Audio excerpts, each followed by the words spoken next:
Break के बाद एक बार फिर से आप सभी का स्वागत है। रुक करते हैं खबरों का। गुरुग्राम में ठंड का कहर बढ़ता ही जा रहा है। वहीं न्यूनतम तापमान 6 डिग्री सेल्सियस तक नोट किया गया, जिससे सर्दी का जो सितम है लोगों पर भारी पड़ रहा है। इसी बीच सड़कों पर कोहरा भी अपना तांडव मचा रहा है। साथ ही साथ लगातार बढ़ रही सर्दी के बीच अब अगले 2 दिनों में मौसम विभाग की माने तो हल्की बारिश हो सकती है, जिसके बाद कोहरा और ज्यादा बढ़ जाएगा। तो आपको बताते चले, कोहरे की वजह से विजिबिलिटी कम हो चुकी है, लोगों को परेशानियों का सामना करना पड़ रहा है। तापमान में लगातार गिरावट देखने को मिल रही है और लोगों की जो मुश्किलें हैं वो कहीं ना कहीं बढ़ती चली जा रही है। मौसम विभाग ने आशंका जताई है कि 2 दिनों में हल्की बारिश भी हो सकती है।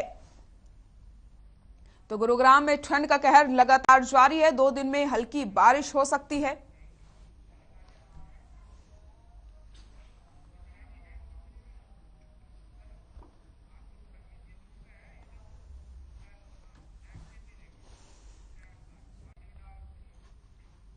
जींद में भी कोहरे का कहर देखने को मिल रहा है, जिससे लोगों को परेशानियों का सामना करना पड़ रहा है। वहीं फॉग लाइट जला करके गाड़ियां चलाई जा रही हैं। लोगों का कहना है कि 20 साल बाद ऐसी ठंड पड़ी है जिसे 2 मीटर से ज्यादा कुछ दिखाई नहीं देता। कोहरे के कारण यात्रियों का कहना है कि पहले रोहतक जाने में 1 घंटा लगता था, अब कोहरे के कारण 2 घंटे लग जाते हैं, जिससे यात्रियों को काफी ज्यादा परेशानियां हो रही हैं। वहीं बच्चों बुजुर्गों को घर से निकलना मुश्किल हो रहा है। इसी के साथ कोहरा गेहूं की फसल के लिए काफी ज्यादा फायदेमंद है। जींद की अगर हम बात करते हैं तो फॉग लाइट के सहारे गाड़ियां चलाने को मजबूर हो रहे हैं यात्री।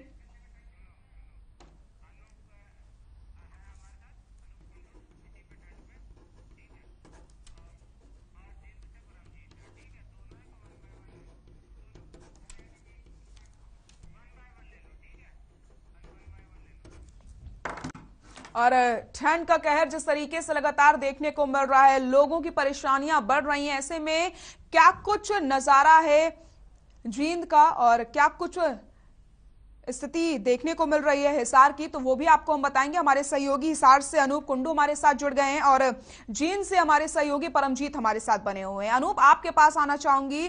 जिस तरीके से हम बात कर रहे हैं ठंड की और कोहरे की वजह से लोगों को परेशानियों का सामना करना पड़ रहा है, गाड़ियां सड़कों में रेंगती हुई नजर आ रही है, क्या कुछ स्थिति इस समय देखने को मिल रही है हिसार में ठंड की वजह से?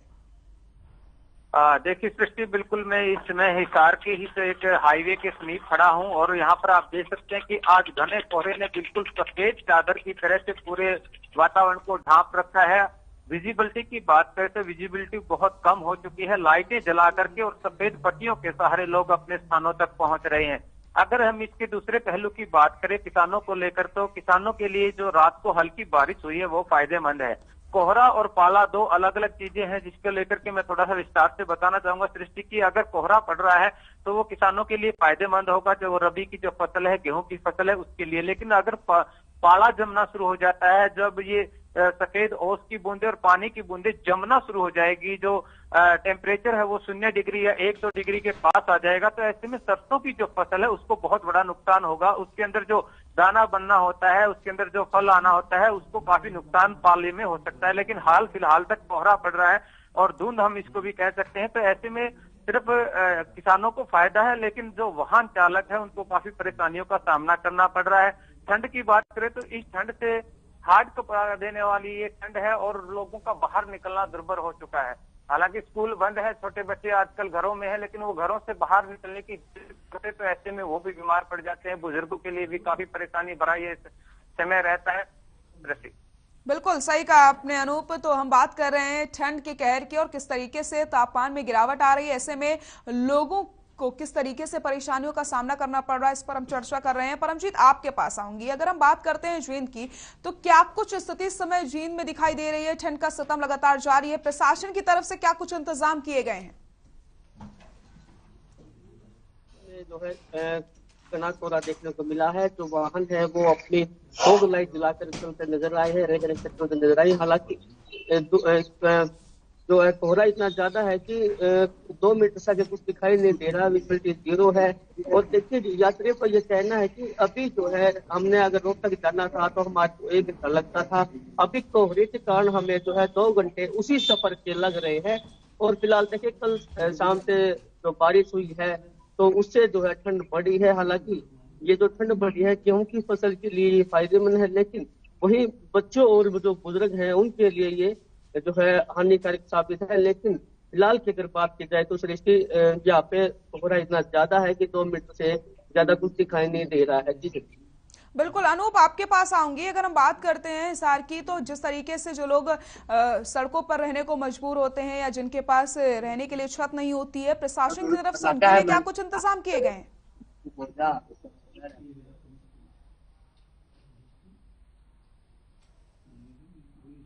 रात्रि ठहराव के लिए कंबल और बिस्तर की व्यवस्था ठीक प्रकार की गई है। उसके अलावा नगर निगम द्वारा एक गाड़ी शहर में छोड़ी गई है। जो लोग बेसहारा है या रात्रि को किसी भी वजह से वो बाहर रह जाते हैं या सफर करने वाले लोग होते हैं, जो सामने दिक्कतें आती, तो उनके लिए एक गाड़ी छोड़ी हुई है और वो अनाउंसमेंट करके उन लोगों को बताती है और उनको वहां से ले जा करके रैन बसेरे तक छोड़ दिया जाता है। रैन बसेरों में रहने की और खाने की व्यवस्था प्रशासन द्वारा की गई है। काफी बड़ी संख्या में रैन बसेरा हिसार में बनाया गया है। ऐसा नहीं है, हाल फिलहाल तक जितने लोग बाहर रहते हैं और उनको जानकारी है तो वो रैन बसेरों में अपना ठहराव कर सकते हैं। इस प्रकार की व्यवस्था हिसार प्रशासन द्वारा की गई है। ठीक है, परमजीत आपके पास आऊंगी। अगर हम जींद की बात करें तो जींद में किस तरीके से रैन बसेरों की स्थिति है? क्या रैन बसेरों में लोगों का ख्याल रखा जा रहा है? किसी प्रकार की कोई कमी तो नहीं हो रही है? बिल्कुल सृष्टि, देखिए जींद की बात की जाए तो जींद की जो बसें हैं उनमें रैन बसेरा बनाया गया है। वहाँ 15 बिस्तर लगाए गए हैं। जो भी यात्री रात को वहाँ रुकते हैं उनके लिए गर्म कंबल की व्यवस्था की गई है, गर्म बिस्तर की व्यवस्था की गई है। खाने पीने की बात की जाए तो उसकी व्यवस्था की गई। हालांकि पहले जो है ऐसा नहीं था। जब हर खबर ने इस समस्या को प्रमुखता से दिखाया है रात का रिपोर्टर में, जब जाके जो है इनके रैन बसेरा बनाया गया है स्थायी रूप से। लेकिन फिलहाल की बात की जाए तो सृष्टि अभी जो है जो यात्री यहाँ पे आएंगे वो रुकेंगे। हालांकि सर्दी का सितम पूरे उत्तरी भारत के अंदर जारी है। लेकिन फिलहाल की अगर बात की जाए तो जींद में एक होलिका कहर देखने को मिला है।